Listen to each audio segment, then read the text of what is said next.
I'm Claire Atkins here with Dan Weber after USC's tough loss to Stanford this Saturday night. Was this the craziest game you've seen at the Coliseum? Well, I can quote Stanford coach David Shaw, who just said this game can't be compared to any other game, can't be compared to any other win that they've had, and they've had some close, crazy wins over USC. He said this game belongs in a completely its own different category. He said, I almost can't describe it. Coach Kiffin said tonight that regardless of them coming out as losers of this, that it was an incredible football game on both ends. What did you see out of USC tonight that you did not expect? You know what? Actually, I thought they'd really come out and play hard, and I thought they would give Stanford some problems because Stanford hasn't been behind all year. I thought they got a little more pressure on Andrew Luck without blitzing. I thought that was pretty impressive. Wes Horton, who just went by, really closed him down there. You know, they got he had only been sacked twice all year, and he got sacked a couple of more times today. And he's so athletic, and he's so strong, and he's so elusive. So for them to get to him the way they did, I thought that was truly impressive. There were many controversial plays in this game tonight that are going to be talked about in the media all week long. The biggest one may have been Coach Given saying he called a timeout when Robert Woods put his knee down at the end of regulation. You spoke to the officials, and what did they have to say about that? Well, the referee said he did not agree with Lane's version of what happened. Lane said that he had called the timeout and was told by the official that if Robert's knee was down before the clock ran out, he would get the timeout with a second left, and they'd get a chance to kick the field goal. After the officials huddled, they came back and said no, because Lane said, I tell you for sure you are going to find out, because they first said he went out of bounds. And then Lane said, no, he didn't. He was down beforehand. We should have a timeout with a second left, and we want to kick the field goal.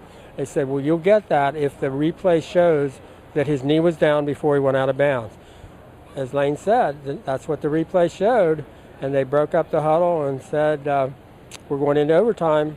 And the referee said he did not know anything about Lane's conversation with the official on the USC sideline about the timeout. Now, we have USC players who all said they saw Lane call the timeout. The officials certainly listened to Lane at the end of the game there and huddled up after he made his case that, look, there should be a second left and we should have a timeout. We should get a chance to kick the field goal. They decided, no, you're not going to get the chance. We're going to overtime. So that's where it is. Lane said, I am extremely displeased with the officials at the end of the game. Well, USC was able to at least put some pressure on Andrew Luck, which no other team has been able to do all season, with Roby's interception and Wes Horton's sack.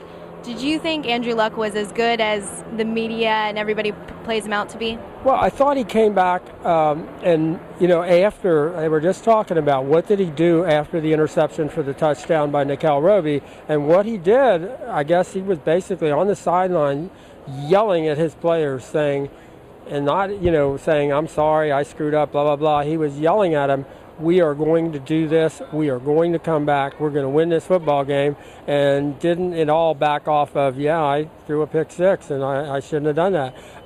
I thought he was under probably way more pressure than he's been under all year, and he didn't let it really get to him. I think he's, you got to give him credit. He is, kind of a one-of-a-kind kid, and you realize when you see him in person how elusive he is, how quick his feet are, how great a balance and base he's got, and you can grab him on one leg and he can escape with the other. Just a terrific kid. For example, and he's also so smart. I think, for example, when USC was in goal line and they had freshman Trey Madden singled up with their 6'8" tight end who was split out, he immediately went to that kid, touchdown pass. Asking Trey Madden, freshman linebacker, to match up with that kid in the end zone, it just wasn't fair almost. But Andrew Luck did not miss that opportunity, to make that play. All right, that will do it from us from the Coliseum after USC's heartbreaking loss to the Cardinal. Make sure to check out uscfootball.com for all information about this game and the upcoming games. I'm Claire Atkins with Dan Weber.